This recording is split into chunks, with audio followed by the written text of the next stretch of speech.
Bonjour et bienvenue dans cette vidéo dans laquelle nous allons essayer de comprendre comment on peut déterminer un vecteur directeur d'une droite et par la suite donc l'équation cartésienne de cette droite. Le problème qui est posé, c'est que nous avons une droite D du plan que nous connaissons par exemple par sa représentation graphique et on veut trouver l'équation cartésienne de cette droite. La première chose à faire, ça va être de commencer par relever les coordonnées de deux points sur la représentation graphique de la droite D afin de connaître deux points qui appartiennent à cette droite.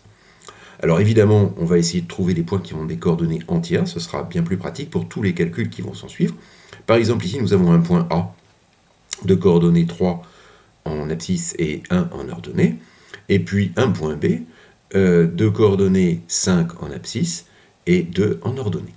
Donc ces deux points appartiennent à la droite D. Ça veut dire quoi? Eh bien, ça veut dire que, puisqu'on connaît ces deux points, le vecteur AB est un vecteur directeur de D. Un vecteur directeur parmi une infinité de vecteurs directeurs. Donc les coordonnées de ce vecteur AB, on s'en souvient, les coordonnées d'un vecteur c'est abscisse du point d'arrivée moins abscisse du point d'origine, ordonnée du point d'arrivée moins ordonnée du point d'origine, donc xb moins xa qui vaut 2 et yb moins yk qui vaut 1. Le vecteur directeur de cette droite AB a pour coordonnées 2 et 1.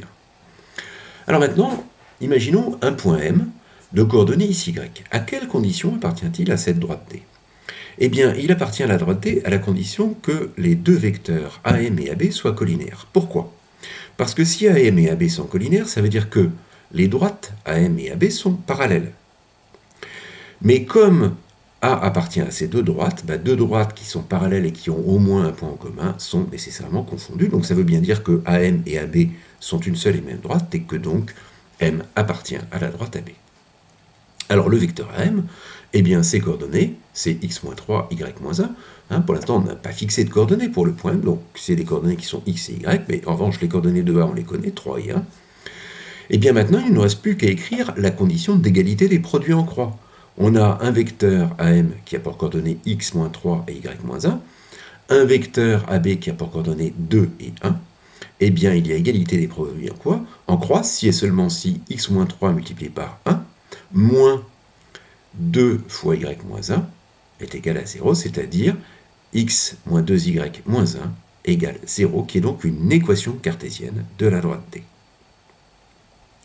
La méthode est toujours la même pour trouver l'équation cartésienne d'une droite quand on connaît un vecteur directeur. Première chose, évidemment, déterminer ce vecteur directeur si on ne nous l'a pas donné préalablement. Et puis ensuite, on écrit simplement une condition d'égalité des produits en croix à travers le fait que le déterminant de ces deux vecteurs doit être égal à 0. Voilà, reprends cette vidéo jusqu'au moment où cette méthode est bien maîtrisée. N'oublie pas évidemment de vérifier toujours